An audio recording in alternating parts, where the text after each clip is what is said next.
Welcome 6th class student, myself Nishad Deendayal and I will be taking your physics part of a science. So without wasting time, let's start with the chapter number 11 which is light, shadow and reflection.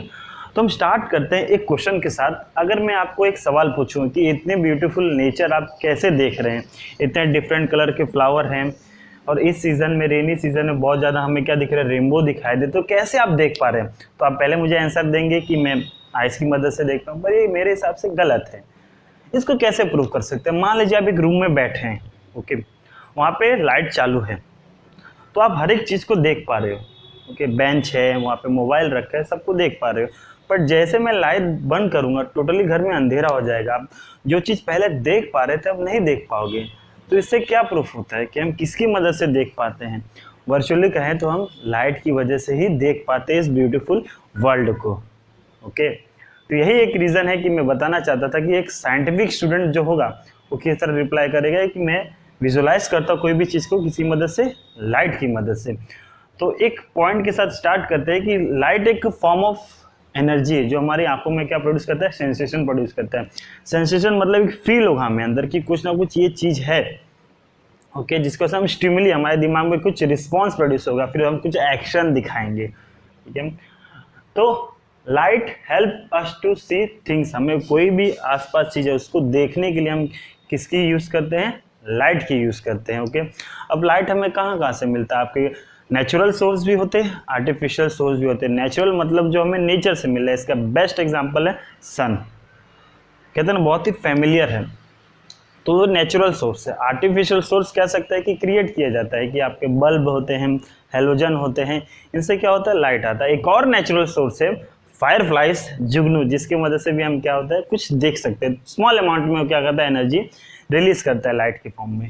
Okay, object like the sun that gives out और emit light of their own are called luminous object, या फिर luminous light. ऐसा कोई भी substance जिसकी खुद की light होता है और क्या करता है, लाइट एमिट करता है पूरे हर एक डायरेक्शन में, तो उसे क्या कहा जाता है, ल्यूमिनस ऑब्जेक्ट. इसका बेस्ट एग्जांपल है सन. सन की खुद की लाइट है, पर मैं यहाँ पे क्वेश्चन पूछता हूँ कि मून की खुद की लाइट है कि नहीं? ये टोटली रॉन्ग है. मून की खुद की लाइट नहीं होती है. मून का जो लाइट है किसकी वजह से अराइज हो रहा है? हमारे सन के वजह से अराइज होता है. वो हम बाद में डिस्कस करेंगे जब हम डिटेल में जाएंगे किसी पॉइंट्स पे इस चीज़ से रिलेटेड. तो आप इतना याद रखिए कि मून की खुद की लाइट नहीं होता, वो किस पे डिपेंड होता है? सन की लाइट पे. तो जिसकी खुद की लाइट है और एमिट करता है तो उसे ल्यूमिनस, और जिसकी खुद की लाइट नहीं है तो उसे क्या कहा जाएगा, नॉन ल्यूमिनस ऑब्जेक्ट. तो यहाँ पे लाइट कह सकते हैं. इसका एग्जांपल दे दें हम यहाँ पे अपने सन और फायरफ्लाइज. ठीक है, अब हमें यहाँ पे क्लासीफाई किया है कुछ ऑब्जेक्ट को लाइट के बेसिस पे. पहला, ओपेक ऑब्जेक्ट. ओपेक ऑब्जेक्ट मतलब ऐसा कोई ऑब्जेक्ट जिसके उस तरफ हम देख नहीं सकते, बिकॉज टोटली क्या है, उसके अंदर मटेरियल बहुत ही पास पास अरेंज है. इसको समझने की कोशिश करते हैं. मान लीजिए ये कोई ऑब्जेक्ट है, ठीक है, टोटली कवर है, और यहाँ से एक पर्सन देखने वाला है. मेरी ड्राइंग इतनी अच्छी नहीं है but I will try my best. Yes और नो, इसके बाइसेप्स बना देते हैं, बॉडी वाला पर्सन. तो जब ये विजुलाइज करेंगे यहाँ से तो उसके उस पर कोई सब्सटेंस, मान लीजिए उसका कोई फ्रेंड है तो उसको देख नहीं पा रहा है, बहुत ही उदास है वो. तो किसी भी सब्सटेंस के हम उस तरफ नहीं देख नहीं सकते, तो उसे क्या बोला जाता है, ओपेक ऑब्जेक्ट. ठीक है, जिसके एग्जांपल है नोटबुक. नोटबुक में यहाँ पे रखूँ तो मेरे को डोर उधर रहे तो नहीं देख पाऊंगा, तो उसे क्या बोला जाएगा, ओपेक ऑब्जेक्ट. ठीक है, तो बेस्ट एग्जांपल है इसको समझने के लिए. ट्रांसपेरेंट ऑब्जेक्ट, यानी कि अगर मैं लाइट पास होगा और मैं उस तरफ देखने की कोशिश करूंगा अपनी आंखों से, तो मैं क्या होऊंगा, जो उस तरफ ऑब्जेक्ट है देख पाऊंगा. इसको एग्जांपल समझते फिर से. अब मान लीजिए मैंने यहाँ पे क्या रखा, ये था वही लड़का, मान लीजिए राजू था. राजू किसको देखना चाहता था? राजा को देखना चाहता था, बिकॉज वो लोग बहुत दिन से मिले नहीं थे. तो यहाँ पे उसने क्या किया, अब यहाँ पे क्या रखा, किसी पर्सन ने एक ग्लास रखा, जैसे कि आप देखेंगे कार में होता है.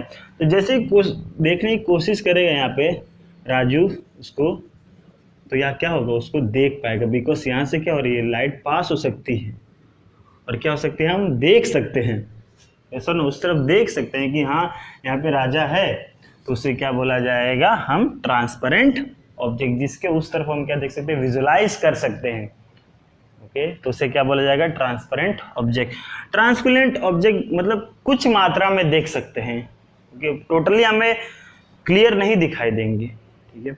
तो इसके एग्जांपल है ग्लास, ओके, बटर पेपर और ट्रेसिंग पेपर, ये this are the some of the examples जिसके द्वारा हम देख सकते हैं। आप बोलेंगे सर इस ट्रांसपेरेंट भी ग्लास में, ट्रांसपेरेंट भी ग्लास में, कुछ कुछ ऐसे होते हैं बट उनकी जो डेंसिटी होती है अलग होती है, इसकी वजह से हम देख नहीं पाते, किसके अंदर थोड़ा ही देख पाते ट्रांसपेरेंट के अंदर। कुछ ऐसे ग्लास होते हैं जिसके उस तरफ भी हम देख सकते हैं, ठीक है। इसका बेस्ट एग्जांपल आप कार में देखे ही होंगे, ओके। अब कार में ब्लैक वाले भी होते हैं जिसके हम थोड़ा ही मात्रा में देख सकते हैं, ठीक है। तो ये बात हो गई कि 3 तरह के ऑब्जेक्ट है जो लाइट के रेफरेंस में लिए गए हैं। पहला opaque, transparent and transparent, okay. तो अब ठीक से ध्यान से इसको पढ़ लीजिएगा, ओके सर, थैंक यू।